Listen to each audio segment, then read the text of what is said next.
Next, we are going to see cross power spectral density. Cross power spectral density is a measure of comparing the power spectral density of two random processes. Let x of t and y of t be two jointly stationary processes with cross correlation function rxy tau. Then the Fourier transform of rxy tau is called the cross power density spectrum or cross power spectral density of x of t and y of t, and is denoted by sxy of omega. That is, the cross power spectral density function is given by sxy of omega, which is equal to Fourier transform of joint autocorrelation, that is equal to minus infinite to plus infinite rxy tau e power minus I omega tau d tau. We know the joint power spectral density sxy of omega, then the joint autocorrelation rxy tau is obtained by inverse Fourier transform of sxy of omega. The joint autocorrelation is given by rxy tau, which is equal to inverse Fourier transform of sxy, that is equal to 1 by 2 pi integral minus infinite to plus infinite sxy omega e power I omega tau d omega. Properties of cross power spectral density. Property 1. S of xy omega, which is equal to S of yx minus omega. Right? So we know sxy of omega, which is equal to integral minus infinite to plus infinite rxy tau e power minus I omega tau dt d tau. That is equation number 1. Put omega is equal to minus omega, you will get sxy minus omega, which is equal to integral minus infinite to plus infinite rxy of tau e power, in equation number 1 you are having e power minus I omega tau. So there you are replacing omega by minus omega. So already one minus is there, minus into minus plus. So here it will become e power I omega tau d tau. That is equation number 2. Put tau is equal to minus tau. This implies d tau, which is equal to minus dt. So this integration is with respect to tau. So the limit also will change, right?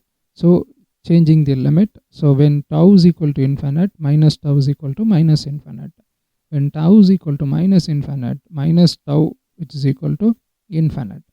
So equation number 2 becomes sxy minus omega, which is equal to, so lower limit become infinite, upper limit become minus infinite rxy minus tau e power minus I omega tau into minus d tau. We are replacing tau by minus tau, which is equal to, because we are having minus inside the integrand, right? So minus dt. So taking that minus outside and changing the limit. So in limit becomes minus infinite to plus infinite rxy minus tau e power minus I omega tau d tau, because this is the property of definite integral.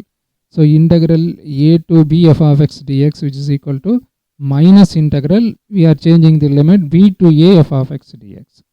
So we are using that property here, which is equal to minus infinite to plus infinite ryx of tau e power minus I omega tau d tau, because rxy of minus tau is equal to ryx of tau, which is equal to syx omega.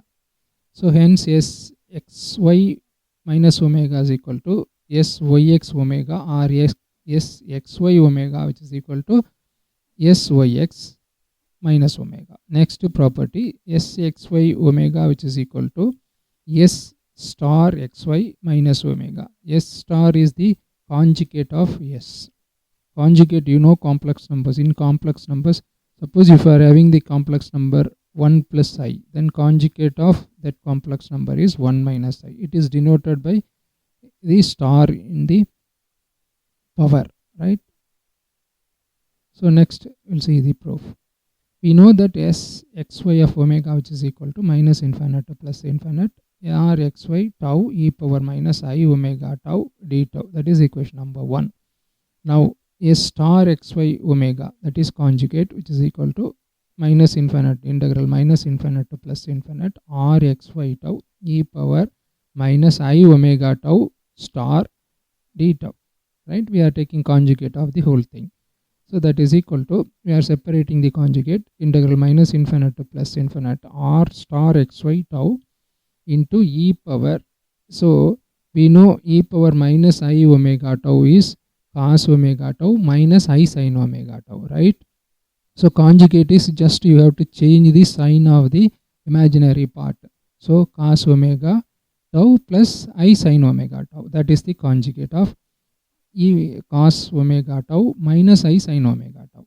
That is, so conjugate of e power minus I omega tau is e power I omega tau. So we are changing the sign, e power I omega tau d tau, right?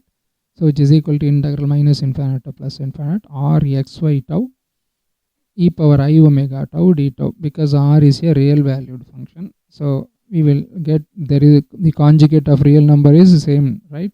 That is why. So that is nothing but s xy of minus omega. So therefore s star xy omega, which is equal to s xy minus omega, or s xy omega, which is equal to s star xy minus omega. Next property, the real part of s xy omega and the real part of s yx omega are even function. Then imaginary part of s xy omega and imaginary part of s yx omega are odd function. Next property, if xt and yt are orthogonal, then s xy omega, which is equal to 0, and s yx omega also 0. These are all the property. Next and final property number 5. If x of t and y of t are uncorrelated, then s xy of omega, which is equal to expected value of x of t into expected value of y of t, which is equal to 2 pi del omega. Del is the direct del operator, right? Del distribution. Thanks. We'll see you in the next video.